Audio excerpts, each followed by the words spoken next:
Welcome back to part 2 of Thomas Paine's Common Sense. Thoughts on the present state of American affairs.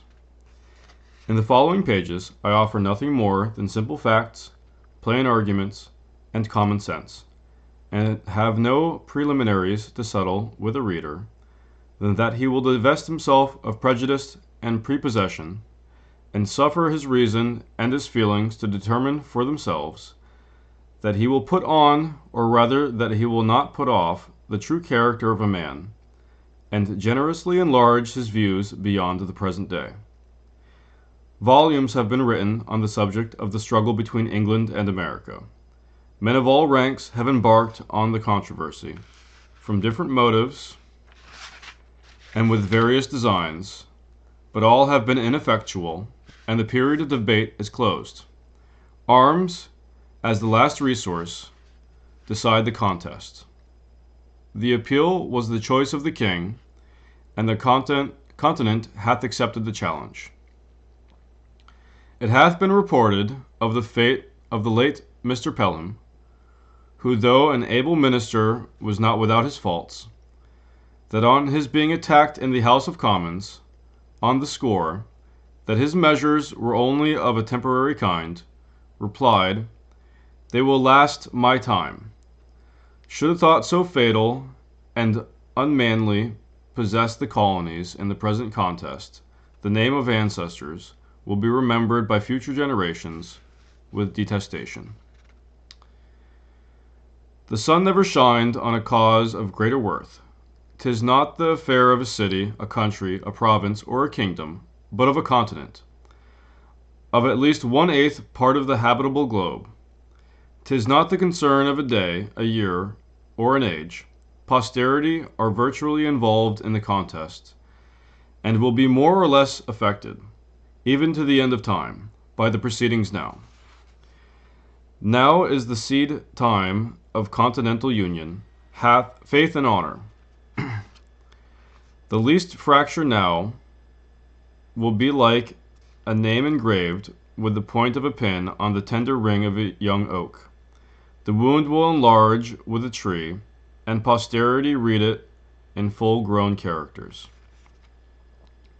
By referring the matter from argument to arms, a new era for politics is struck. A new method of thinking hath arisen.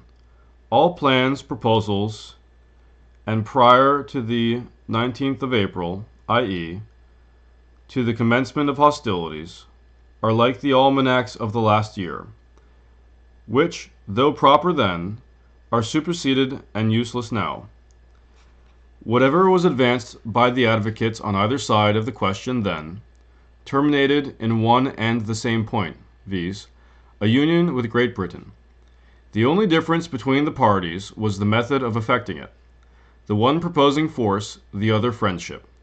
But it hath so far happened that the first hath failed, and the second hath withdrawn their influence. As much had been said of the advantages of reconciliation, which, like an agreeable dream, hath passed away and left us as we were. It is but right that we should examine the contrary side of the argument, and inquire into some of the many material injuries which these colonies sustain, and will always sustain, by being connected with and dependent on Great Britain. To examine that connection and dependence on the principles of nature and common sense, to see what we have to trust to, if separated, and what we are to expect if dependent. I have heard it asserted by some, that as America hath flourished under her former connection with Britain, that the same connection is necessary towards her future happiness, and will always have the same effect. Nothing can be more fallacious than this kind of argument. We may as well assert that because a child has thrived upon milk, that it is never to have meat, or that the first 20 years of our lives is to become a precedent for the next 20. But even this is admitting more than is true, for I answer roundly that America would have flourished as much, and probably more, had no European power had anything to do with her. The commerce by which she hath enriched herself are the necessaries of life, and will always have a market while eating is the custom of Europe. But she has protected us, say some, that she has engrossed us is true, and defended the continent at our expense as well as her own is admitted. But she would have defended Turkey from the same motive, viz., the sake of trade and dominion.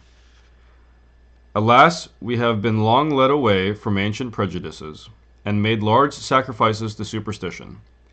We have boasted the protection of Great Britain, without considering that her motive was interest, not attachment, that she did not protect us from our enemies on our account. I suppose I stopped streaming. Where was I? And who will always be our enemies on the same account. Let Britain waive her pretensions to the continent, or the continent throw off the dependence, and we should be at peace with France and Spain were they at war with Britain.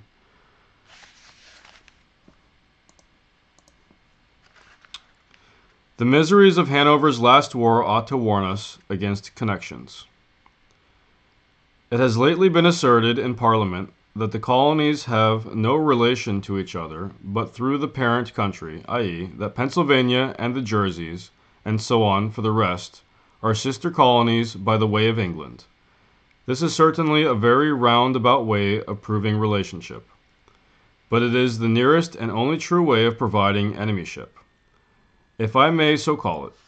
France and Spain never were, nor perhaps never will be our enemies as Americans, but as our being the subjects of Britain. But Britain is the parent country, say some, then the more shame upon her conduct. Even brutes do not devour their young, nor savages make war upon their families. Wherefore the assertion, if true, turns to her reproach. But it happens not to be true, or only partly so, and the phrase parent or mother country hath been Jesuitically adopted by the king and his parasites, with a low papistical design of gaining an unfair bias on the credulous weakness of our minds. Europe, and not England, is the parent country of America. This new world hath been the asylum for the persecuted lovers of civil and religious liberty from every part of Europe. Hither have they fled, not from the tender embraces of the mother, but from the cruelty of the monster. And it is so far true of England, that the same tyranny which drove the first emigrants from home pursues their descendants still. In this extensive quarter of the globe, we forget the narrow limits of 360 miles, the extent of England, and carry our friendship on a larger scale. We claim brotherhood with every European Christian, and triumph in the generosity of the sentiment. It is pleasant to observe by what regular gradations we surmount the force of local prejudice, and we enlarge our acquaintance with the world. A man born in any town in England, divided into parishes, will naturally associate most with his fellow parishioners, because their interests in many cases will be common, and distinguish him by the name of neighbor. If he meet him but a few miles from home, he drops the narrow idea of a street, and salutes him by the name of townsman. If he travels out of the country, and meet him in any other, he forgets the minor divisions of street and town, and calls him countryman, i.e. countryman, countyman. But if in their foreign excursions they should associate in France or any part of Europe, their local remembrance would be enlarged to that of Englishmen. And by a just parity of reasoning, all Europeans meeting in America, or any other quarter of the globe, are countrymen. For England, Holland, Germany, or Sweden, when compared with the whole, stand in the same places on the larger scale, which the divisions of street, town, and country and county do on the smaller ones, distinctions too limited for continental minds. Not 1/3 of the inhabitants, even of this province, are of English descent. Wherefore I reprobate the phrase of parent or mother country applied to England only, as being false, selfish, narrow, and ungenerous. But admitting that we are all of English descent, what does it amount to? Nothing. Britain, being now an open enemy, extinguishes every other name and title. And to say that reconciliation is our duty is truly farcical. The first King of England, of the present line, William the Conqueror, was a Frenchman, and half the peers of England are descendants from the same country. Therefore, by the same method of reasoning, England ought to be governed by France. Much hath been said of the united strength of Britain and the colonies, that in conjunction they might bid defiance to the world. But this is mere presumption. The fate of war is uncertain. Neither do the expressions mean anything, for this continent would never suffer itself to be drained of inhabitants, to support the British arms in either Asia, Africa, or Europe. Besides, what have we to do with setting the world at defiance? Our plan is commerce, and that we'll attend to, will secure us the peace and friendship of all Europe, because it is the interest of all Europe to have America a free port. Her trade will always be a protection, and her barrenness of gold and silver secure her from invaders. I challenge the warmest advocate for reconciliation to shew a single advocate that this continent can reap by being connected with Great Britain. I reap the challenge. Not a single advantage is derived. Our corn will fetch its price in any market in Europe, and our imported goods must be paid for, buy them where we will. But the injuries and disadvantages we sustain by that connection are without number, and our duty to mankind at large, as well to ourselves, instruct us to renounce the alliance, because any submission to, or dependence on Great Britain, tends directly to involve this continent in European wars and quarrels, and sets us at variance with nations who would otherwise seek our friendship, and against whom we have neither anger nor complaint. As Europe is our market for trade, we ought to form no partial connection with any part of it. It is the true interest of America to steer clear of European connections, which she can never do, while by her dependence on Britain, she is made the make-weight in the scale of British politics. Europe is too thickly planted with kingdoms to be long at peace, and whenever a war breaks out between England and any foreign power, the trade of America goes to ruin, because of her connection with Britain. The next war may not turn out like the last, and should it not, the advocates for reconciliation now will be wishing for separation then, because neutrality, in that case, would be a safer convoy than a man of war. Everything that is right or natural pleads for separation. The blood of the slain, the weeping voices of nature cries, 'Tis time to part. Even the distance at which the Almighty hath placed England and America is a strong and natural proof that the authority of the one over the other was never the design of heaven. The time, likewise, at which the continent was discovered adds weight to the argument, and the manner in which it was peopled increases the force of it. The Reformation was preceded by the discovery of America, as if the Almighty graciously meant to open a sanctuary to the persecuted in future years, when home should afford neither friendship nor safety. The authority of Great Britain over this continent is a form of government which sooner or later must have an end, and the serious mind can draw no true pleasure by looking forward, under the painful and positive conviction that what he calls the present Constitution is merely temporary. As parents, we can have no joy knowing that this government is not sufficiently lasting to ensure anything which we may bequeath to posterity. And by a plain method of argument, as we are running the next generation into debt, we ought to do the work of it. Otherwise, we use them meanly and pitifully. In order to discover the line of our duty rightly, we should take our children in our hand and fix our station a few years further into life. That eminence will present a prospect, which a few present fears and prejudices conceal from our sight. That I would carefully avoid giving unnecessary offense, yet I am inclined to believe that all those who espouse the doctrine of reconciliation may be included within the following descriptions: interested men who are not to be trusted, weak men who cannot see, prejudiced men who will not see, and a certain set of moderate men who will think better of the European world than it deserves. And this last class, by an ill-judged deliberation, will be the cause of the more calamities to this continent than all the other three. It is the good fortune of many to live distant from the scene of sorrow. The evil is not sufficiently brought to their doors to make them feel the precariousness with which all American property is possessed. But let our imaginations transport us for a few moments to Boston. That seat of wretchedness will teach us wisdom, and instruct us forever to renounce a power in whom we can have no trust. The inhabitants of that unfortunate city, who but a few months ago were in ease and affluence, have now no other alternative than to stay and starve, or turn out to beg, endangered by the fire of their friends if they continue within that city, and plundered by the soldiery if they leave it. In their present condition, they are prisoners without the hope of redemption, and in a general attack for their relief, they would be exposed to the fury of both armies. Men of passive tempers look somewhat lightly over the offenses of Britain, and, still hoping for the best, are apt to call out, "Come, come, we shall be friends again for all of this."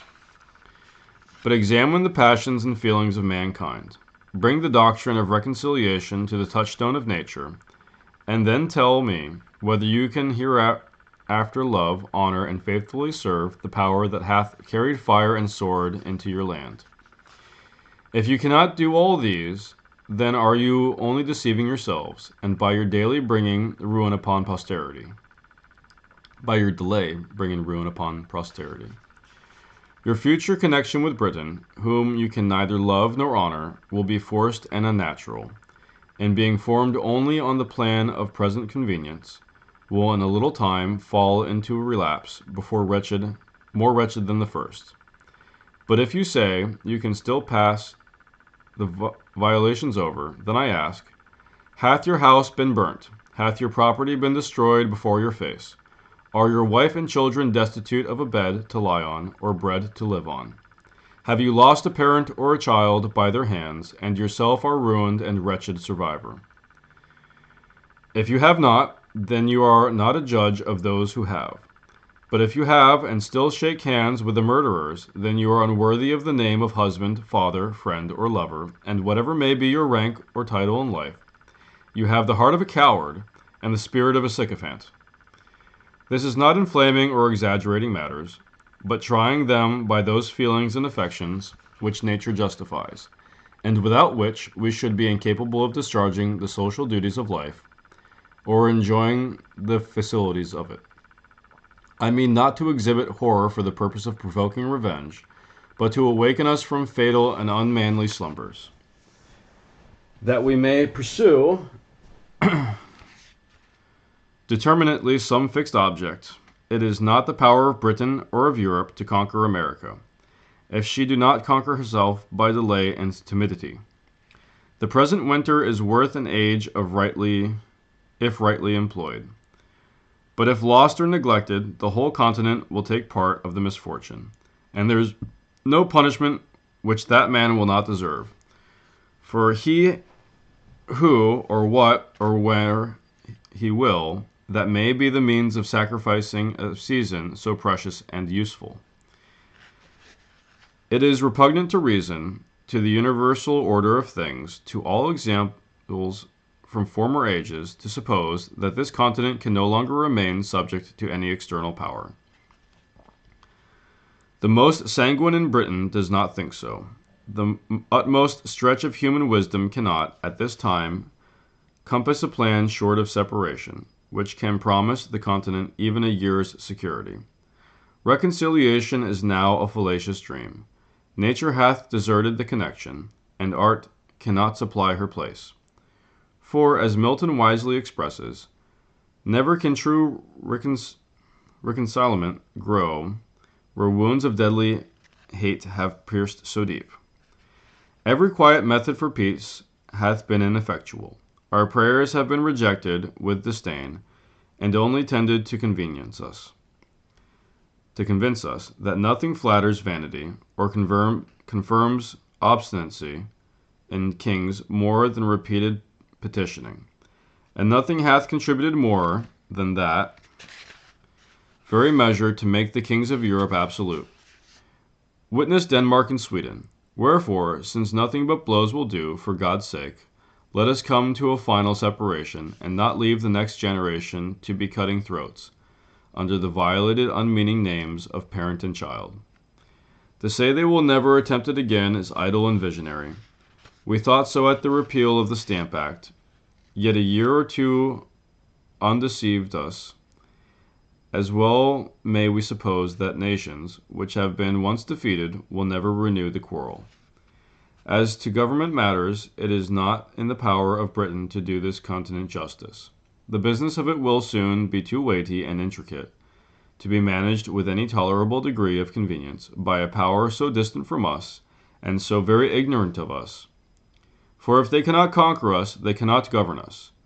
To be always running 3,000 or 4,000 miles with a tale or a petition, wanting 4 or 5 months for an answer, which, when obtained, requires 5 or 6 more to explain it in, will in a few years be looked upon as folly and childishness. There was a time when it was proper, and there is a proper time for it to cease. Small islands, not capable of protecting themselves, are the proper objects for kingdoms to take under their care. And there is something very absurd in supposing a continent to be perpetually governed by an island. A continent, yep. In no instance hath nature made the satellite larger than its primary planet, and as England and America, with respect to each other, reverses the common order of nature, it is evident they belong to different systems, England to Europe, America to itself. I am not induced by motives of pride, party, or resentment to espouse the doctrine of separation and independence. I am clearly, positively, and conscientiously persuaded that it is the true interest of this continent to be so, that everything short of that is mere patchwork, that it can afford no lasting felicity, that it is leaving the sword to our children, and shrinking back at a time when, a little more, a little farther, would have rendered this continent the glory of the earth. As Britain hath not manifested the least inclination towards a compromise, we may be assured that no terms can be obtained worthy the acceptance of the continent, or any ways equal to the expense of blood and measure we have been already put to. The object contended for ought always to bear some just proportion to the expense. The removal of North or the whole detestable junto is a matter unworthy the millions we have expended. A temporary stoppage of trade was an inconvenience, which would have sufficiently balanced the repeal of all the acts complained of, had such repeals been obtained. But the whole continent must take up arms. If every man must be a soldier, it is scarcely worth our while to fight against a contemptible ministry only. Dearly, dearly do we pay for the repeal of the acts. If that is all we fight for in a just estimation, it is a great folly to pay a Bunker Hill price for law as for land. As I have always considered the independency of this continent as an event which sooner or later must arrive, so from the late rapid progress of the continent to maturity, the event could not be far off. Whether, on the breaking out of hostilities, it was not worth the while to have disputed a matter, which time would have finally redressed, unless we meant to be in earnest. Otherwise, it was like wasting an estate on a suit of law, to regulate the trespass of a tenant, whose lease was just expiring. No man was a warmer wisher for reconciliation than myself. Before the fatal 19th of April 1775, but the moment the event that day was made known, I rejected the hardened, sullen-tempered Pharaoh of England forever, and disdained the wretch that, with the pretended title of father of his people, can unfeelingly hear of their slaughter and composedly sleep with their blood upon his soul. But admitting that matters were now made up, what would be the event? I answer the ruin of the continent, and that for several reasons. First, the powers of governing still remaining in the hands of the king. He will have a negative over the whole legislation of this continent. And as he hath shown himself such an inveterate enemy to liberty, and discovered such a thirst for arbitrary power, is he, or is he not, a proper man to say to these colonies, "You shall make no laws but what I please"?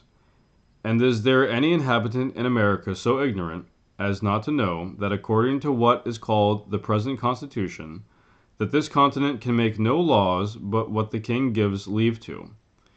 And is there any man so unwise as not to see that, considering what has happened, he will suffer no law to be made here, but such as suit his purpose? We may be as effectually enslaved by the want of laws in America, as by submitting to laws made for us in England.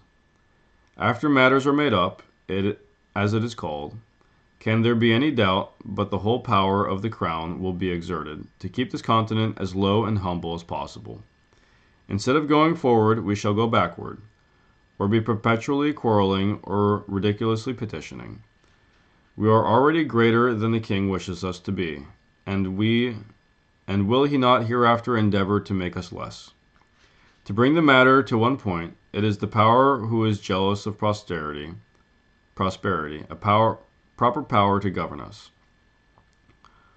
Whoever says no to this question is an independent, for independency means no more than whether we shall make our own laws, or whether the king, the greatest enemy this continent hath, or can have, shall tell us, there can be no laws but such as I like. But the king, you will say, has a negative in England. The people here can make no laws without his consent. In point of right and good order, there is something very ridiculous that a youth of 21, who hath often happened, shall say to several millions of people, older and wiser than himself, "I forbid this or that act of yours to be law." But in this place I decline this sort of reply, though I will never cease to expose the absurdity of it, and only answer that England being the king's residence, and America not so, makes quite another case. The king's negative here is 10 times more dangerous and fatal than it can be in England.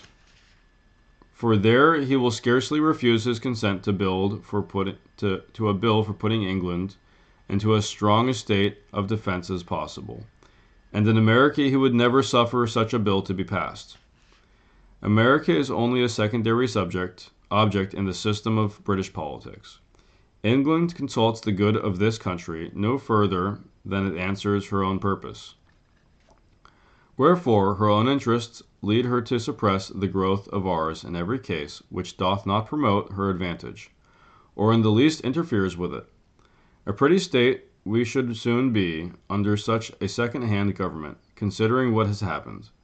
Men do not change from enemies to friends by the alteration of a name. And in order to show that reconciliation now is a dangerous doctrine, I affirm that it would be policy in the king at this time to repeal the acts for the sake of reinstating himself in the government of the provinces, in order that he may accomplish by craft and subtlety in the long run what he cannot do by force and violence in the short one. Reconciliation and ruin are nearly related. Secondly, that as even in the best terms we can expect to obtain an amount no more than a temporary expedient, or a kind of government by guardianship, which can last no longer than till the colonies come of age, so the general face and state of things in the interim will be unsettled and unpromising. Emigrants of property will not choose to come to a country whose form of government hangs but by a thread, and who is every day tottering on the brink of commotion and disturbance, and numbers of the present inhabitants would lay hold of the interval to dispense of their effects and quit the continent. But the most powerful of all arguments is that nothing but independence, i.e., the continental form of government, can keep the peace of the continent and preserve it inviolate from civil wars. I dread the event of a reconciliation with Britain now, as it is more than probable. Then it will be followed by a revolt somewhere or other, the consequences of which may be far more fatal than all the malice of Britain. Thousands are already ruined by British barbarity. Thousands more will probably suffer the same fate. Those men have other feelings than us who have nothing suffered. All they now possess is liberty. That what they before enjoyed is sacrificed to its service, and having nothing more to lose, they disdain submission. Besides, the general temper of the colonies towards the British government will be like that of a youth who is nearly out of his time. They will care very little about her, and the government which cannot preserve the peace is no government at all. And in that case we pay our money for nothing, and pray that it is Britain can do. What is it that Britain can do, whose power will be wholly on paper, should a civil tumult break out the very day after reconciliation? I have heard some men say, many of whom I believe spoke without thinking, that they dreaded an independence, fearing that it would produce civil wars. But it is seldom that our first thoughts are truly correct, and that is the case here, for there are 10 times more to dread from a patched-up connection than from independence. I make the sufferer's case my own, and I protest that were I driven from house and home, my property destroyed, and my circumstances ruined, that as man sensible of injuries, I could never relish the doctrine of reconciliation, or consider myself bound thereby. I need to stop doing these readings in the middle of the night when I have work in the morning. The colonies have manifested such a spirit of good order and obedience to continental government as is sufficient to make every reasonable person easy and happy on that head. No man can assign the least pretense for his fears on any other grounds than such as are truly childish and ridiculous, that one colony will be striving for superiority over the other. Where there are no distinctions, there can be no superiority. Perfect equality affords no temptation. The republics of Europe are all, as we may say always, in peace. Holland and Switzerland are without wars, foreign or domestic. Monarchical governments, it is true, are never long at rest. The crown itself is a temptation of enterprising ruffians at home. And that degree of pride and insolence ever attendant on regal authority swells into a rupture with foreign powers in instances where a republican government, by being formed on more natural principles, would negotiate the mistake. If there is any true cause of fear respecting independence, it is because no plan is yet laid down. Men do not see their way out. Wherefore, as an opening into that business, I offer the following hints, at the same time modestly affirming that I have no other opinion of them myself than that they may be the means of giving rise to something better. Could the straggling thoughts of individuals be collected, they would frequently form materials for wise and able men to improve into useful matter. Let the assemblies be annual, with the president only, the representation more equal, their business wholly domestic and subject to authority of a continental congress. Let each colony be divided into 6, 8, or 10 convenient districts, each district to send a proper number of delegates to Congress, so that each colony send at least 30. The whole number in Congress will be at least 390. Each Congress to sit and to choose a president by the following method. When the delegates are met, let a colony be taken from the whole 13 colonies by lot, after which let the whole Congress choose by ballot a president from out of the delegates of that province. In the next Congress, let a colony be taken by lot from 12 only, omitting that colony from which the president was taken in the former Congress, and so proceeding on till the whole 13 shall have had the proper rotation. And in order that nothing may pass unto law but what is satisfactorily just, not less than 3/5 of the Congress to be called a majority. He that will promote discord under a government so equally formed as this would have joined Lucifer in his revolt. But as there is a peculiar delicacy from whom or in what manner this business must first arise, and as it seems most agreeable and consistent that it should come from the intermediate body between the governed and the governors, that is, between the Congress and the people, let a confidential Congress be held in the following manner, and for the following purpose. A committee of 26 members of Congress, viz., 2 for each colony, 2 members from each House of Assembly or provincial convention, and 5 representatives of the people at large, to be chosen in the capital city or town of each province, for, and in behalf of the whole province, by as many qualified voters as shall think proper to attend from all parts of the province for that purpose. Or, if more convenient, the representatives may be chosen in 2 or 3 of the most populous parts thereof, and this conference, thus assembled, will be united, the 2 grand principles of business, knowledge and power.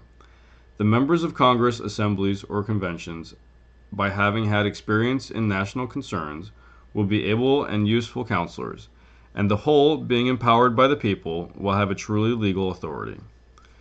By conferring members being met, let their business to be to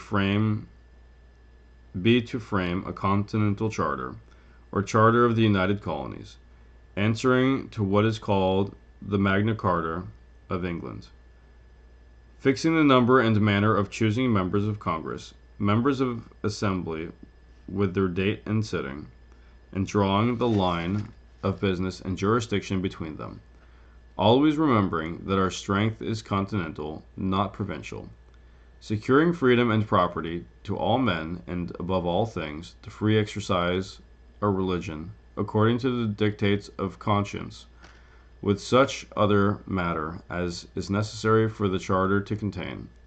Immediately after which, the said conference to dissolve, and the bodies which shall be chosen conformable to the said charter, to be the legislators and governors of this continent for the time being, whose peace and happiness may God preserve. Amen. Should any body of men be hereafter delegated for this or some similar purpose, I offer them the following extracts from the Wise Observer on Governments, Dragonetti. The science, says he, of politician consists in fixing the true point of happiness and freedom. Those men would preserve the gratitude of ages, who should discover a mode of government that contained the greatest sum of individual happiness with the least national expense. Dragonetti on Virtue and Rewards.